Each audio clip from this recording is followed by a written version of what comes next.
Hey, what's going on, everybody? I have a Max Payne 3 video for you here today, and this is of large team deathmatch, and I think it's on this map called the Bus Depot, and I'm using the Mini 30 gun, which is like the single shot rifle, and I'm using that because large team deathmatch, you're a lot farther away from your enemies, and the Mini 30 seems to be more effective than an AK-47 when you're far away, so that's my choice for that.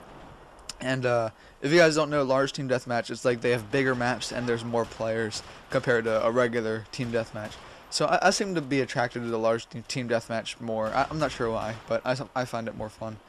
But this isn't a live commentary. This is just like a post commentary, and I want to talk about some future multiplayer games that are coming out.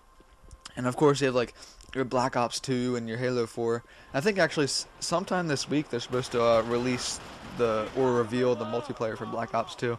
I'm not sure if they're going to do like a trailer. They probably will do a trailer of some sort. But I might talk about Black Ops 2 in a separate video. But I want to focus on two games. One I've mentioned in previous videos very often, and that's Hybrid. And I've mentioned I'm going to do gameplay of that once that comes out. And then another one that I want to talk about is Far Cry 3. And that's one coming out in December. I think it's December 4th. And Hybrid and Far Cry 3 are two of the multiplayer games that I have my eye on the most right now. And one of the reasons, I'll talk about Far Cry 3 first. And the reason for that is I've seen a little bit of gameplay from it, but something that really caught my eye was at the end of each match, they have a little like cutscene sort of thing. And two of the players that are involved in this cutscene are whoever had like the highest score on the winning team for that game, and then whoever had the lowest score on the losing team for that game. And it has the player who had the lowest score like tied up, and he's like on his knees, and then it has like the highest scoring player like about to torture him or whatever. And apparently, from what I've heard, this highest scoring player can like choose from over like 30 choices of how they want to like embarrass this losing player in this animation that the whole rest of the lobby has to watch.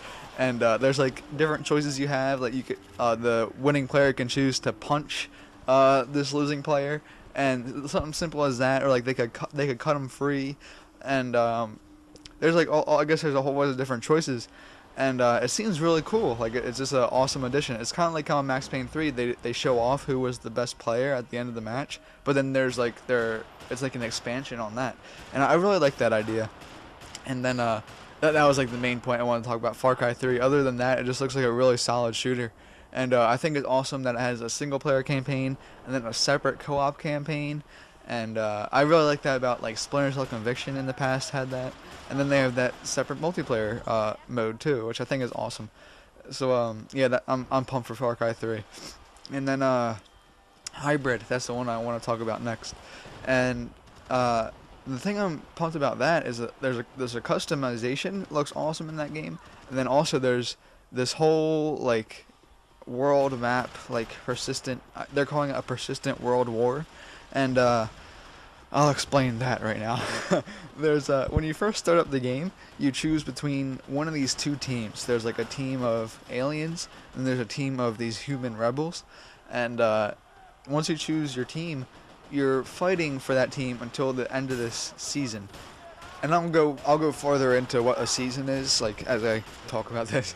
But so you're fighting for this team, and before you go into your match, you are looking at like a world map, and there's like parts that are red and there's parts that are blue, and they show like what team is winning in certain parts of the world. And you can change that by like choosing a part of the world that you want to fight in, and then depending on how your game goes, depending on if your team wins or loses, then that'll like push whether your like entire team, like everyone playing hybrid that's on either the variant, which is the aliens, or the paladin, which is the human team, whichever one of those teams is doing better in this certain area of the world, then like they're pushing to take over, I guess, that country. And once all the countries are taken over by either team, then that's when the season ends. And I'm guessing at the end of the season, you get to choose your team again. So if you want to play on the other team for the next season, you can do that. So once the season ends, the whole map gets reset, and then you once again start fighting for control of the different areas and or different countries or however they're split up. So I think that was really cool. It was like a different, it was like an original take on it. And then also something original about it is that there's no like walking. Like right now I'm walking in this Max Payne gameplay, but in hybrid you fly from cover to cover. So you have like a jetpack on, and then like the only time you're actually moving on the ground is if you're like going back, like strafing left to right within cover. And I think that's really cool. And there's also like cover that you can find on the ceiling, and I thought that's awesome because there's like a whole sense of verticality, and it like you can be shot from so many different angles. It adds like a lot of like thinking in this game, which I think is awesome. And for me, I think it's really original. I've never seen anything like that before, and so I think it's awesome. And then also I want to talk about the customization in this game, and like once you choose your team, they have like different helmets that you can choose from, and I guess you unlock helmets as you rank up and stuff.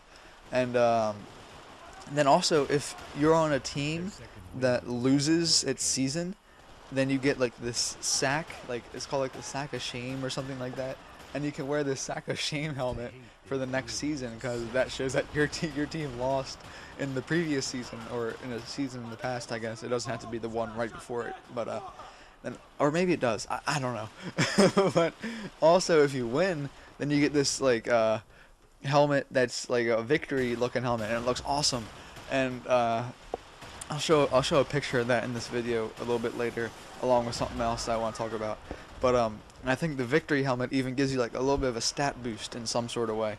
So that, or like it might be an experience boost. I don't even know, but it gives you some sort of boost. So that's really cool. I thought that was awesome. And there's something else I want to talk about is in the game they have like a Minecraft for Xbox 360, and they released skins that you can like make your character look like another character from a different game. And they have like all of the different games from the Summer of Arcade that you can choose from. So you can make like your Minecraft guy look like Tony Hawk, or you can make him look like the main character from Deadlight. So I think that's really cool. And also they have like the you can make your Minecraft character look like the variant from Hybrid or the Paladin from Hybrid.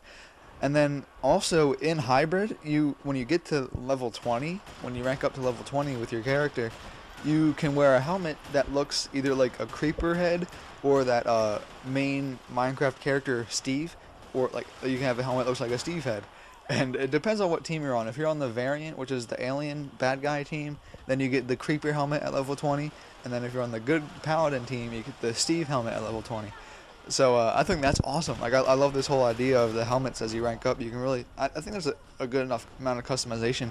I don't need to upgrade or change my whole set of armor. If the helmets are different enough, if they're different looking, that's awesome. So I'll show a picture of the creeper helmet, and in the background you can also, like a little bit to the right, you can see that victory helmet I was talking about earlier. And that's awesome. So I don't really have too much to talk about now. I'm just so pumped for these multiplayer games that are coming out. So I hope you guys enjoyed this video. I went like 19-8 in this Max Payne game, I think. But that's it, guys. I'll see you in my next one.